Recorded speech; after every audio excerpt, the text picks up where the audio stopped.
Antigo Testamento, 2 de Samuel, capítulo 6, dos versos 1 ao 7. Amém? Diz assim: Tornou Davi a juntar todos os escolhidos de Israel em número de 30.000. Dispôs-se e, com todo o povo que tinha consigo, partiu para Baalá de Judá, para levarem de lá para cima a arca de Deus, sobre a qual se invoca o nome do Senhor dos Exércitos, que se assenta acima dos querubins. Puseram a arca de Deus num carro novo e a levaram da casa de Abinadab, que estava no outeiro. E Uza e Aiô, filhos de Abinadab, guiavam o carro novo. Levaram-no com a arca de Deus da casa de Abinadab, que estava no outeiro, e Aiô ia adiante da arca. Davi e toda a casa de Israel alegravam-se perante o Senhor, com toda a sorte de instrumentos de pau de faia, com harpas, com saltérios, com tamboris, com pandeiros e com símbolos. Quando chegaram à eira de Nacon, estendeu Uzá a mão à arca de Deus e a segurou, porque os bois tropeçaram. Então a ira do Senhor se acendeu contra Uzá, e Deus o feriu ali por esta irreverência, e morreu ali junto à arca de Deus. Amém? Coloca a mão no coração e libera o teu coração para Deus trabalhar nessa noite, porque é através da sua palavra que Ele vai fazer isso. Senhor Deus glorioso e tremendo, agora nos é entregue a tua palavra de acordo com os teus propósitos, para manifestar em nossas vidas aquilo que é necessário, para que sejamos transformados, edificados, para que sejamos abençoados, para que sejamos vitoriosos. Por isso te damos liberdade em nossos corações, para que o teu Espírito Santo que aqui está, que é o autor e o revelador da tua palavra, venha nos instruir por ela, venha nos revelar tudo o que tem nela para as nossas vidas e nos dar entendimento e compreensão para que bem possamos receber dentro desta verdade. Espírito Santo, eis a minha vida nas tuas mãos. Me usa e faz sair da minha boca as tuas palavras e que assim seja. Amém. Amém, Jesus. Podem tomar assento, meus queridos.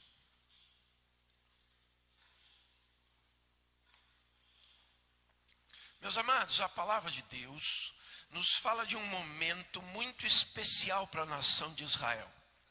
Na época de Saul, o rei Saul, ele durante um dos combates que aconteceu com os filisteus, foi perdida a arca de Deus, a arca da aliança. A arca que simbolizava a presença de Deus, a glória de Deus. Ela foi perdida nesse combate para a nação filisteia.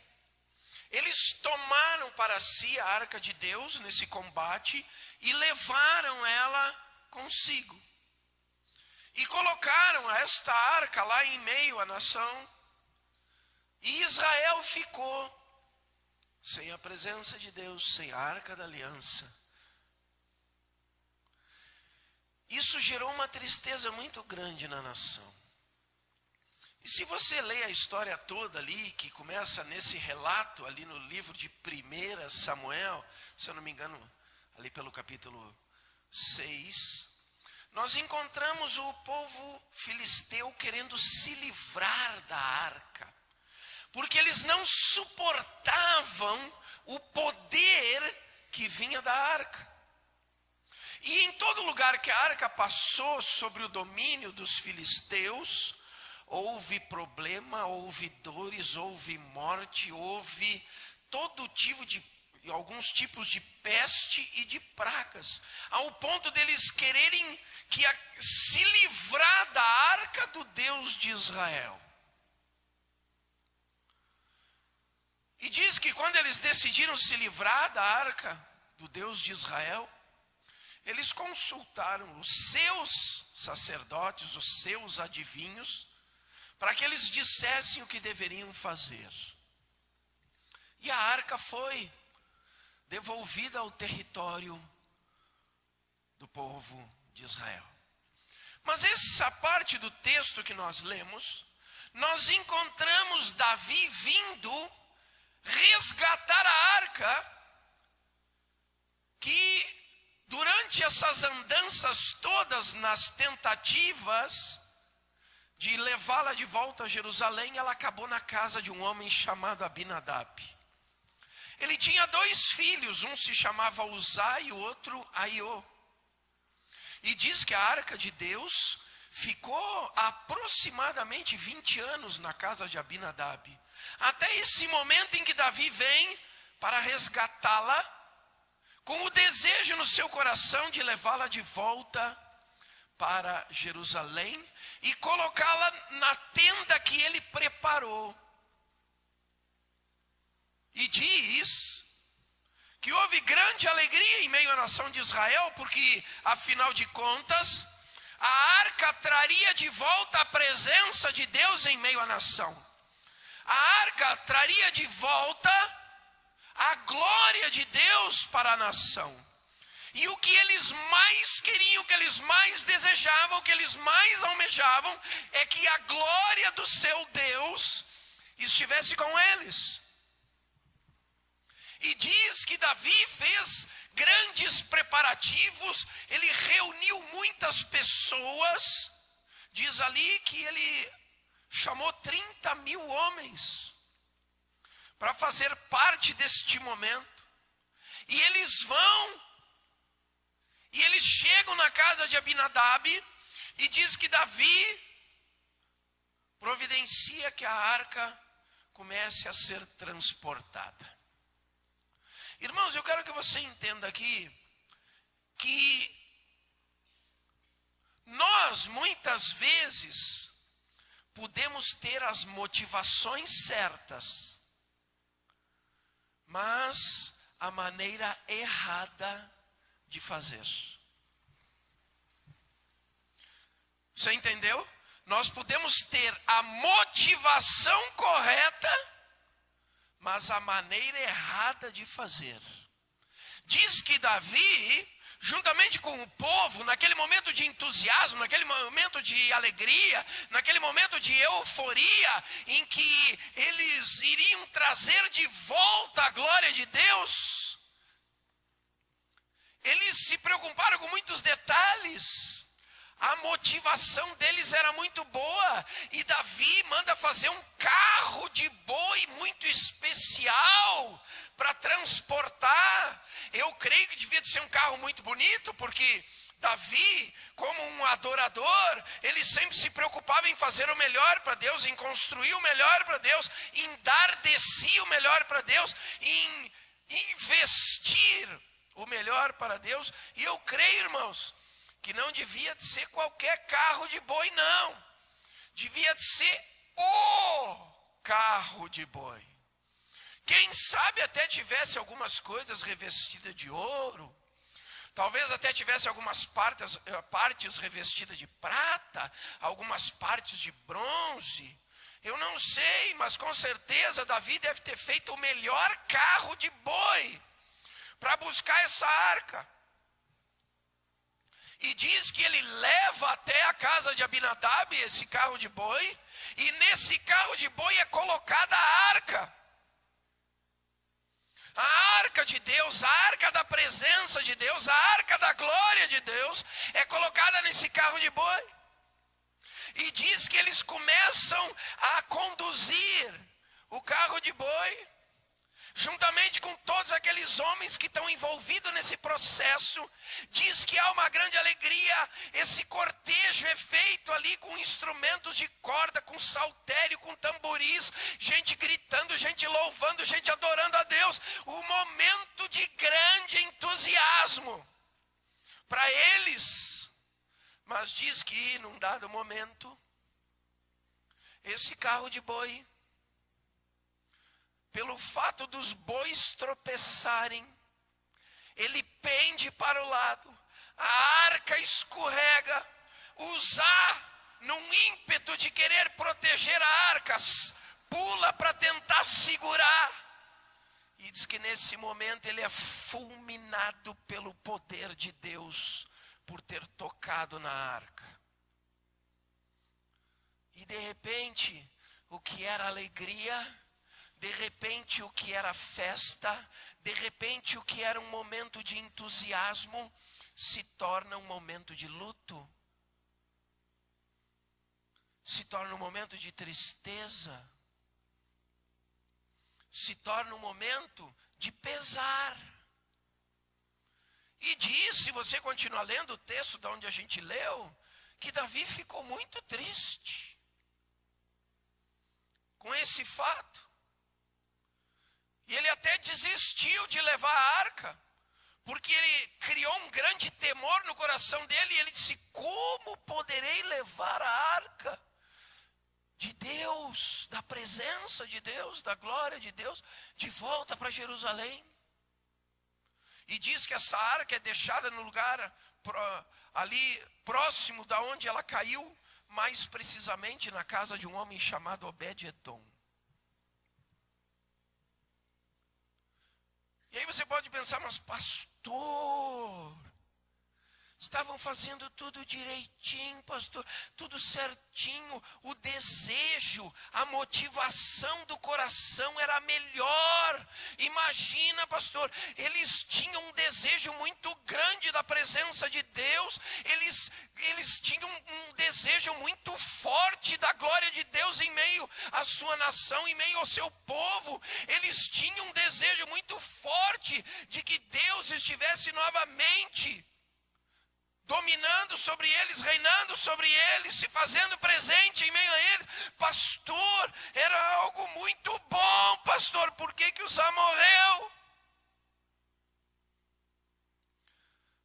Simples, irmãos. Motivação certa, atitude errada. Motivação certa, atitude errada. Sabe o que Deus quer dizer aqui para mim e para você, irmãos? Que nós temos que cuidar com o nosso coração. Está escrito. Diz aqui: o coração é enganoso. Ele é enganoso. E nós temos que ter, irmãos, cuidado ao ouvir o que o nosso coração diz. Ah, mas como assim, pastor? O meu coração vai me fazer errar? Vai. O meu coração, diante das minhas motivações certas, vai fazer eu ter atitudes erradas? Vai. Porque ele é enganoso, irmãos. Mas pastor, não diz que é do coração que flui as fontes de vida? É, irmãos. Mas as fontes de vida só jorram quando eu creio no Cristo conforme as Escrituras. Ou seja, eu tenho que estar focado em Cristo e alicerçado na palavra. Porque senão o meu coração não jorra a fonte de vida. Senão, irmãos, ele me engana.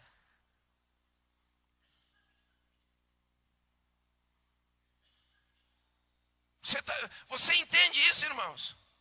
Ah, pastor, meu coração vai me enganar? Vai. Mas e aí, pastor, o que eu faço? Meu coração sempre está me falando coisas. Simples. As respostas estão na palavra, irmãos. E a palavra nos impede de errar. A verdade de Deus nos impede de errar. A verdade de Deus nos faz, diante das motivações certas, ter as atitudes corretas. Porque se eu agir apenas por ímpeto do meu coração, meu irmãos, Davi devia estar com o coração dele borbulhando. Davi devia estar com o coração dele ali numa euforia incontrolável. Imagina ele como adorador. Um adorador do Deus vivo, uma pessoa que tinha intimidade e relacionamento com Deus a ponto de ser chamado amigo de Deus. Imagina se o coração dele não estava, que era um fogo só de alegria, por ele estar buscando a arca. Mas ele se deixou enganar, irmãos. Ele se deixou enganar por essa euforia do seu coração. E por mais que a motivação era certa, a atitude foi errada. E é isso que nós precisamos entender, irmãos. No nosso coração a gente olha para a pessoa e diz: ah, não, mas coitadinha. Ai, não sei, eu vou ceder. Ai, eu vou deixar. Não é assim que a gente faz. Aí a gente está diante de um dilema, né? Não é a questão do ser ou não ser, mas é do fazer ou não fazer. Aí a gente começa: ah, mas todo mundo faz.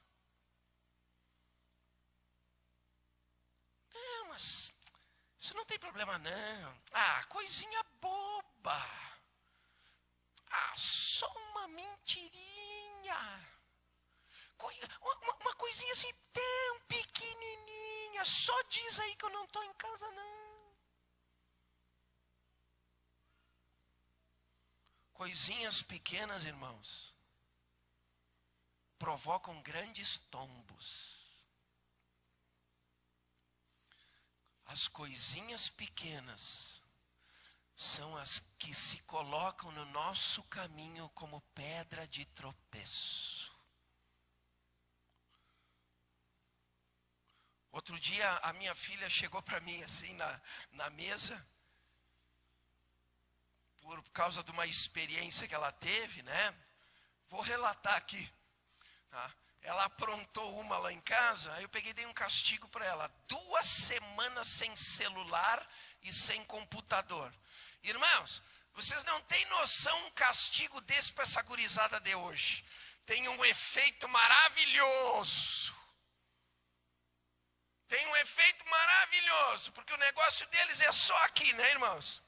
O negócio deles é só aqui, é só MSN, não sei o que, e isso, e navega aqui, navega ali, fala com fulano, e manda recado pro Beltrano, e atualiza a Face, e bota não sei o que no Twitter. É só isso que eles fazem. Dá um castigo desse, que você vai ver, que dá um resultado, irmã. Eu disse: pode me dar esse celular aqui. 2 semanas. Aí ela, esses dias agora, chegou na mesa na hora do almoço, ela chegou para mim e disse assim: pai, tu nem sabe, pai.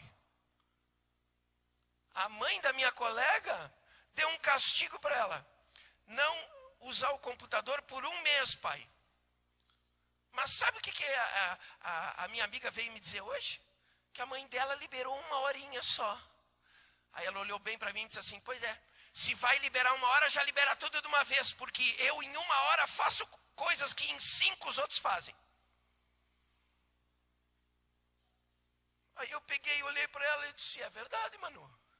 Cedeu um pouquinho, daqui a pouco cede tudo. Sabe o que acontece, irmãos? Sabe o que vai entrar na cabeça daquela criança? Sabe o que vai entrar? Não, eu vou apertando, vou apertando, 1 horinha a minha mãe cede.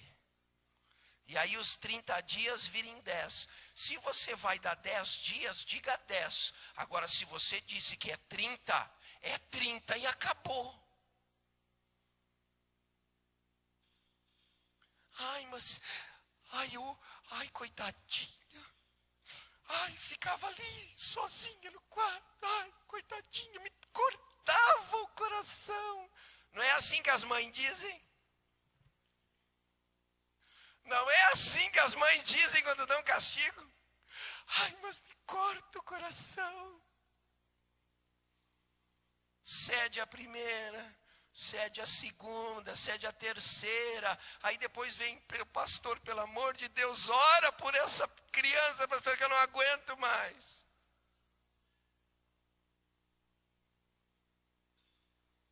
Aí é o pastor que tem que meter a mão na cabeça. O coração é enganoso, irmãos. O coração é enganoso. O que a palavra de Deus diz? Seja a tua palavra sim, sim, não, não. O que passar disso vem do maligno. Está escrito aqui, ó irmãos. Aí o coração, aí eu estou tão doído de ver isso. Mas o que a palavra de Deus diz? É sim, sim ou não, não. Ou não, não. Deu 30, é 30. Não adianta o coração ficar querendo dizer, ai, o sol uma horinha libera. Se a gente vai na palavra, irmãos, o coração não vai enganar.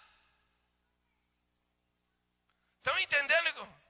Estão entendendo? O que aconteceu com o Davi? Ele deixou o coração tomar conta. Ah, faz o carro de boi mais lindo que tiver. Mas pastor, qual era o problema do carro de boi lindo, pastor? Sabe qual era o problema do carro lindo, carro lindo de boi? Vou mostrar para vocês, abra aí em 1 Samuel 6.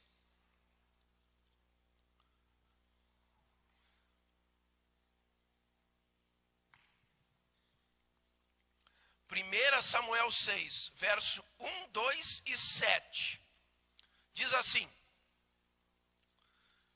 7 meses esteve a arca do Senhor na terra dos filisteus. Estes chamaram os sacerdotes e os adivinhadores e lhes disseram: que faremos da arca do Senhor? Fazei-nos saber como a devolveremos para o seu lugar. E aí lá no verso 7 diz assim: agora, pois, fazei um carro novo, tomai 2 vacas com crias, sobre as quais não se pôs ainda jugo, e atai-as ao carro. Seus bezerros levá-los-ei para casa. Presta atenção aqui, irmãos. Sabe como é que os filisteus devolveram a arca? Fizeram um carro de boi novinho, botaram esse carro de boi atado com vacas e vacas prenhas, esperando bezerros. Colocaram a arca ali e junto com a arca um cofre onde tinha ofertas para o Deus de Israel em ouro, com figuras de ratos e de tumores, porque era o que tinha tomado conta da nação dos filisteus, por eles estarem tocando na glória de Deus. Ficaram com tumores e com infestação de ratos. Aí, para eles dar uma oferta para Deus, para não mandar o carro de boi com a arca de Deus de mãos vazias, mandaram com essas peças de ouro, feita em forma de tumores e de ratos. Mas pastor, o que tem a ver uma coisa com a outra? Simples. Davi quis imitar o que o mundo fez. Muito simples. O que a nação dos filisteus fez para transportar a arca, ele quis repetir.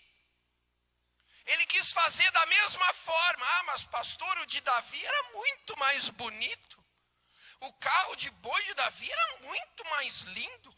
Com certeza os touros que Davi que botou ali era muito mais bonito do que as vacas dos filisteus. Irmãos, a questão que Deus não tem problema nenhum com o carro de boi. Mas Deus tem problema sim quando a gente quer imitar as coisas do mundo. E querer dar um toque de santidade naquilo que não é santo. Porque Deus nunca mandou a nação de Israel levar a arca em carro de boi. É só você ler. Desde o dia que Deus mandou fabricar a arca, isso está lá em Êxodo, ele mandou que fosse transportada no ombro dos sacerdotes.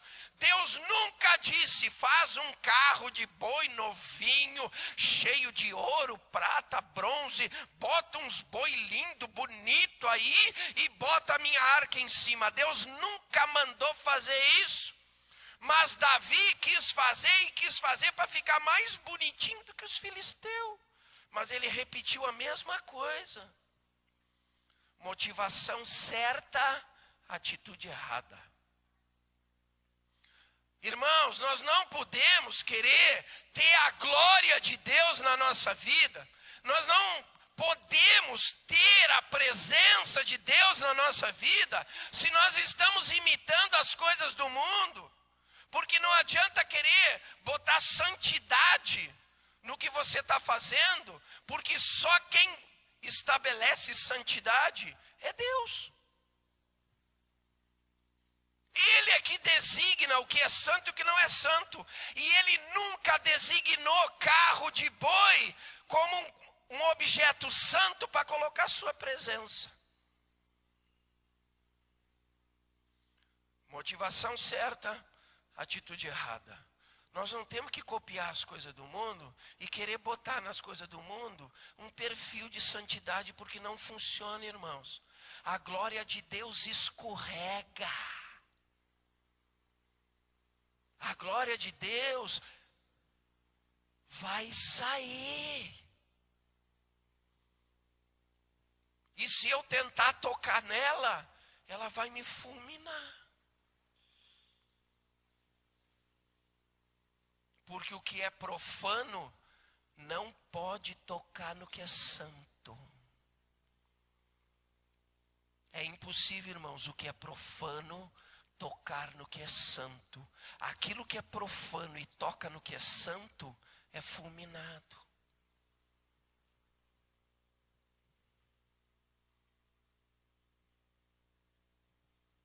Ah, mas pastor, o que eu vou fazer, pastor? O mundo é cheio de coisas, pastor, e muitas vezes não dá para conciliar as coisas todas. Pois é. Mas eu tenho que saber como é que eu vou me posicionar nessa situação. Outro dia o irmão me contou uma historinha, eu achei muito interessante, muito profunda. Ele disse assim, que tinha uma situação, uma pessoa que precisava tomar uma decisão e ela estava em cima do muro. De um lado estava Satanás, do outro lado estava Deus. E tinha uma turma olhando para essa pessoa em cima do muro e aguardando qual era a decisão que ele ia tomar. E aí, de repente, Deus começou a falar com ele. Começou a explicar as coisas. E aquele homem ficava meio assim. E não sabia se ia ou se não ia. E dava uma olhada para lá e dava uma olhada para cá. E ficava olhando e ouvindo Deus falar. E o pessoal todo olhando, daqui a pouco uns começaram a dizer, por que Satanás não fala nada? Por que Satanás não diz nada? Aí um pegou e levantou a mão. Ô Satanás, por que tu não fala também? Aí Satanás olhou para ele e disse, eu não preciso falar. Eu já sou o muro.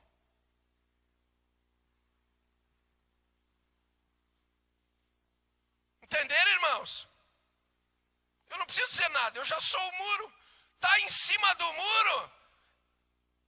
Então é porque não sabe o que quer, não sabe qual é a direção, não sabe nem o que está seguindo, não sabe nem qual é o propósito.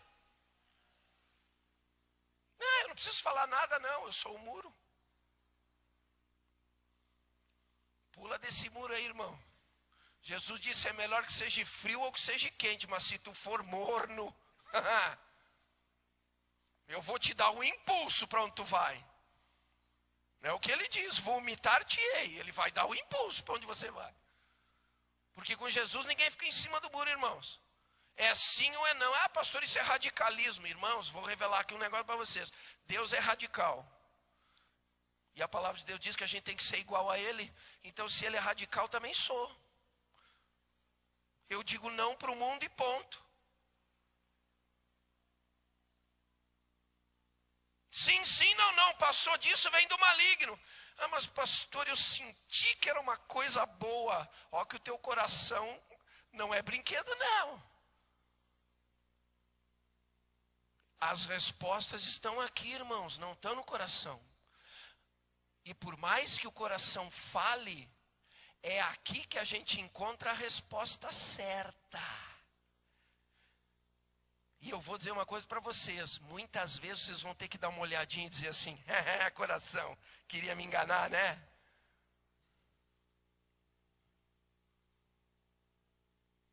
Davi quis copiar as coisas do mundo. Deus não aceita que copie.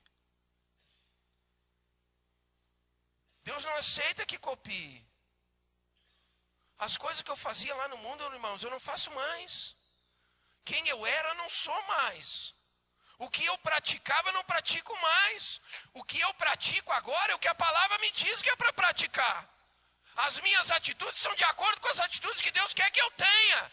O meu sim é de acordo com o sim de Deus. E o meu não é de acordo com o não de Deus. Porque o que passar disso, irmãos, vem do maligno, e a glória de Deus não fica. Ela escorrega. Sabe por quê, irmãos, que também não deu certo Davi carregar a arca naquele carro de boi? Porque diz que os boi tropeçaram. Os boi tropeçaram. Sabe por que os boi tropeçaram? Porque quem estava guiando o carro de boi era Aiô. Aiô estava guiando. Diz que ele guiava o carro de boi. Sabe onde é que ele enfiou o carro de boi, irmãos? Presta atenção aqui. Sabe onde é que ele enfiou o carro de boi? Com tanto lugar para ele passar. Diz que ele foi passar pela eira de Nacon. A eira de Nacon. Por ali ele foi passar com o carro de boi. Com tanto lugar para ele passar. Mas pastor, qual é o problema da eira de Nacon? Eu vou explicar. Eira, tem muita gente que pensa naquela puxadinha do telhado. Não é essa eira que a Bíblia está falando. A eira que a Bíblia está falando aqui é um piso muito compacto. Um piso bem sólido. Praticamente como se fosse uma laje, e era onde se colocava o trigo e se colocava os cereais espalhados para secar o sol. Vocês já viram quando aparece na TV, às vezes aquelas reportagens, o pessoal colhendo café? Aí o pessoal vai lá dar aquela peneirada no café para tirar a sujeira. E aí depois eles pegam o café e largam num piso de concreto bem lisinho. E aí eles pegam aqueles rodo e espalham o café naquele piso de concreto. E aquele negócio é enorme assim. E aí eles deixam os grãos ali para secar o sol. Isso era uma eira. Com tanto lugar para passar com o carro de boi, ele foi passar por dentro da eira. Sabe o que aconteceu com os boi? Escorregaram. Porque estavam pisando em terreno que não era o terreno para eles pisar. Sabe por que isso, irmãos? Porque quando a gente decide guiar a glória de Deus, a tendência é tropeçar. Não é nós que guiamos a glória, é a glória que nos guia. Não é nós que guiamos a presença de Deus, é a presença de Deus que nos guia, irmão. É ela que nos guia. E eu vou dizer uma coisa, irmãos, quando a gente entrega o domínio da nossa vida nas mãos de Deus, nós vamos andar sempre em vereda plana. Nós não vamos tropeçar. Os vales que for para nós cruzarmos, Deus vai aplainar ele. Porque é ele que está guiando. Não deu certo levar a arca. Porque Aiô estava guiando. E quando nós estamos no controle da nossa própria vida, irmãos, nós estamos fadados a levar um escorregão, irmãos. Nós estamos fadados a cair. Porque quem tem que estar no domínio da nossa vida é Deus. Tem até uma historinha muito interessante que eu ouvi um pregador uma vez citar. Ele disse que um rapaz ganhou um carro, coisa mais linda. Pensa num carro lindo. E pensa num rapaz bobo, carro novo, primeiro carro, cheirando a novinho, né? Ar-condicionado, direção, trio, trava, né? Controle de tração, tudo eletrônico, lindo, maravilhoso. Aí ele vem vindo com um carro e Jesus está parado perto de uma lombada. Aí ele olha, vê que é Jesus, ele para o carro, encosta, abre a janela e pergunta: Jesus, eu quero que tu venha no carro comigo, Jesus, vem que eu quero te dar uma carona. Aí ele desce do carro, vai lá, abre a porta, pede para Jesus entrar, acomoda Jesus. Aí ele vai, entra, senta ali, levanta o vidro. Jesus quer que ligue o ar-condicionado. Sim, diz Jesus, aí ele liga, tá boa a temperatura, senão eu boto mais gostoso, tá legal assim, reclina o banco, tá bom, tá confortável. Aí Jesus, não, tá tudo ótimo, tudo bom. Aí ele toca o carro e vai. Lá na frente ele tem um acidente, bate o carro, amassa tudo. Aí ele olha bem para a cara de Jesus e diz assim: Jesus, tu tá comigo aqui dentro do carro, Jesus.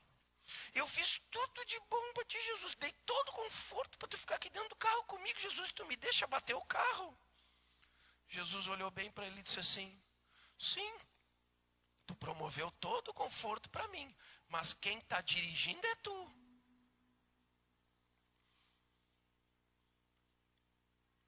Estão entendendo, irmãos? Quem está dirigindo é tu. Nós temos que entregar o carro na mão de Jesus, irmãos. Deixa ele guiar. Ele sabe para onde nós vamos. Ele sabe a direção. Ele conhece o rumo, irmãos. É nós que temos que seguir ele. Eu tenho que olhar onde ele está pisando e pisar onde ele está pisando, irmãos. Aí eu vou bem.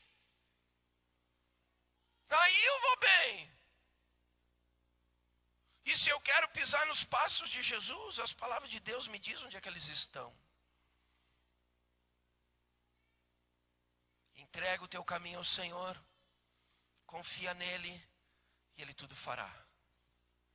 Quem que tem que estar no controle, irmãos? É Jesus. Quem que tem que estar dando rumo? É Jesus. Quem é que tem que estar nos dando a direção? É Jesus.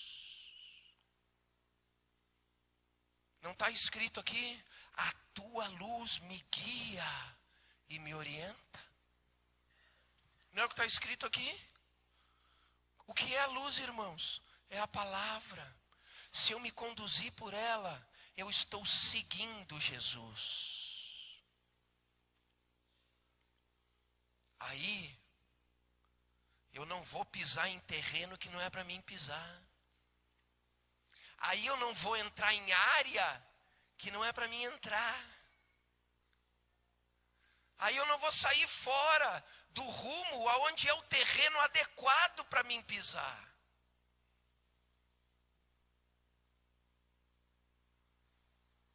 É assim que funciona, irmãos.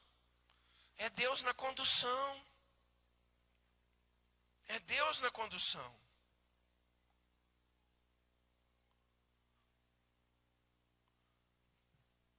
E outra coisa importante para nós entendermos, que Deus fala na palavra, é que Ele nunca disse para nós colocarmos a sua glória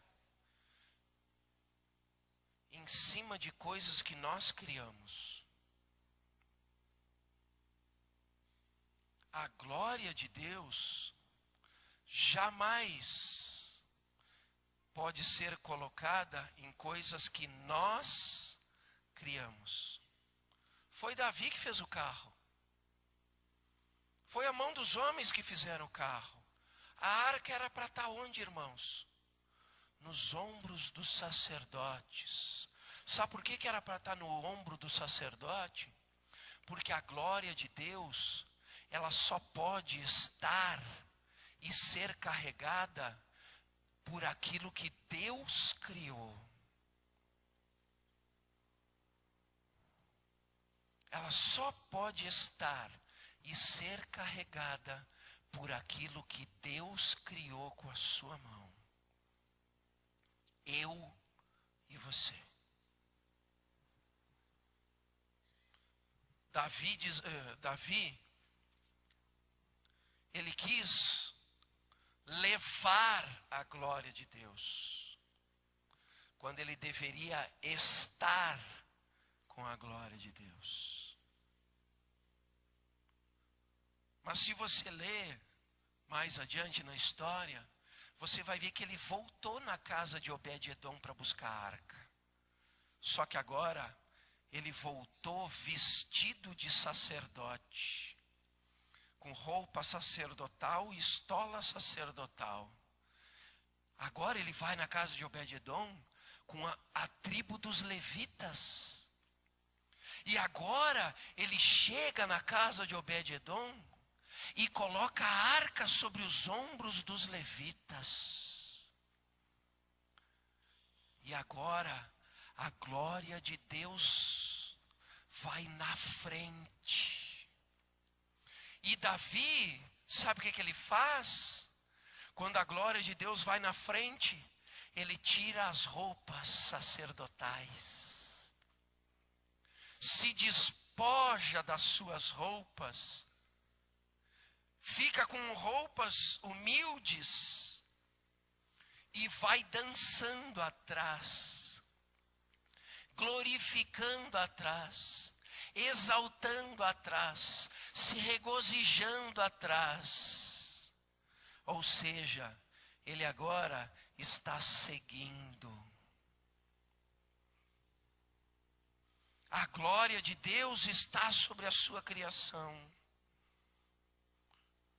E aí ela passa a fazer parte novamente da nação. E a glória de Deus se manifesta. Irmãos,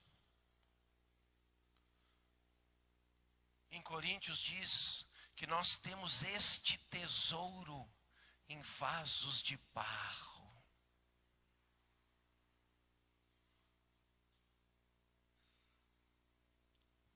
Nós precisamos manter essa glória dentro de nós, irmãos. Nós temos que saber dar valor para essa presença, para essa glória. Nós temos que saber nos conduzir por esta glória. Nós precisamos ser guiados por esta glória. Nós precisamos ser trabalhados por esta glória. Nós precisamos estar cheios desta glória. Porque aonde está a glória de Deus, irmãos, está a graça, o amor, o poder, o mover. Está a nossa vitória, está a nossa conquista. Aonde está a presença do Deus vivo, irmãos, ali está consumado. Que é terra santa, que é lugar santo, que é lugar de possessão de Deus. E ninguém toca, ninguém mexe, ninguém pode, irmãos. Mas eu tenho que entender esses princípios. Quantas pessoas têm a motivação certa? Eu quero Deus, eu quero Deus, eu quero Deus. Eu quero mais desse Deus, eu quero ter mais experiência com esse Deus. Mas as atitudes estão fora. Se nós colocarmos, irmãos, as atitudes em concordância com a motivação, nós vamos experimentar o poder de Deus com tamanha intensidade. Nós vamos experimentar o poder de Deus com tamanha força. Nós vamos experimentar o poder de Deus com tamanho mover a nosso favor, irmãos. Coisa que nós nunca experimentamos. Mas se nós alcançarmos esse proceder de acordo com a motivação certa, de ter a presença de Deus, de andar com a presença de Deus, de estar com a presença de Deus, nós vamos ter a boa, agradável e perfeita vontade de Deus fluindo, trabalhando, acrescentando em nossas vidas, dia a dia, tudo aquilo de bom, de especial e de maravilhoso que Deus tem para cada um de nós. Aí, irmãos, não vai ter luto, vai ser só alegria. Não vai ter tristeza, vai ter refrigério na alma, regozijo. Mesmo diante de todas as situações. Porque quando nós estamos com Deus, irmãos, nós sabemos onde estamos pisando, de que maneira estamos pisando. Nós sabemos para onde estamos indo, de que maneira estamos indo e com quem estamos indo. Se coloca de pé. Feche teus olhos.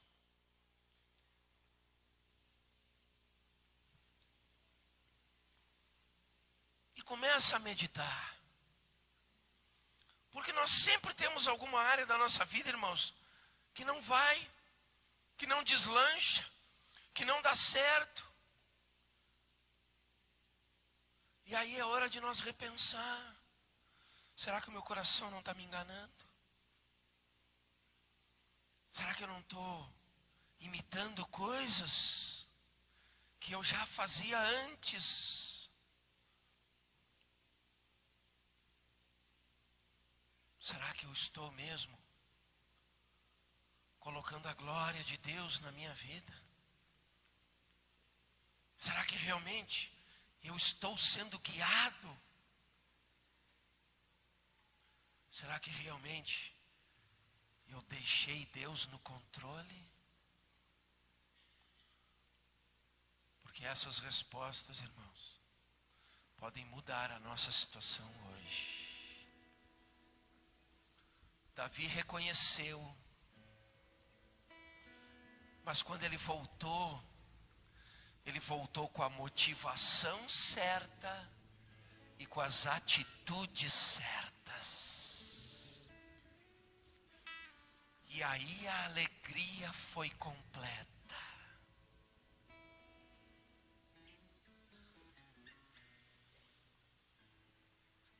As nossas atitudes, irmãos, estão de acordo com as atitudes de Deus?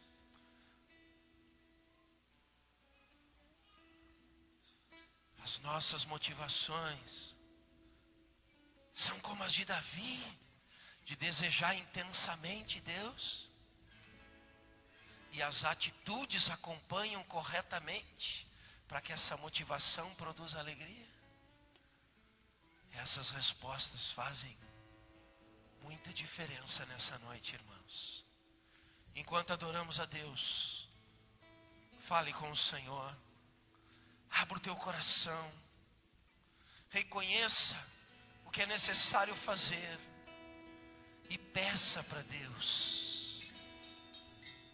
Porque não existe oração sem resposta. E a resposta vem nesta noite.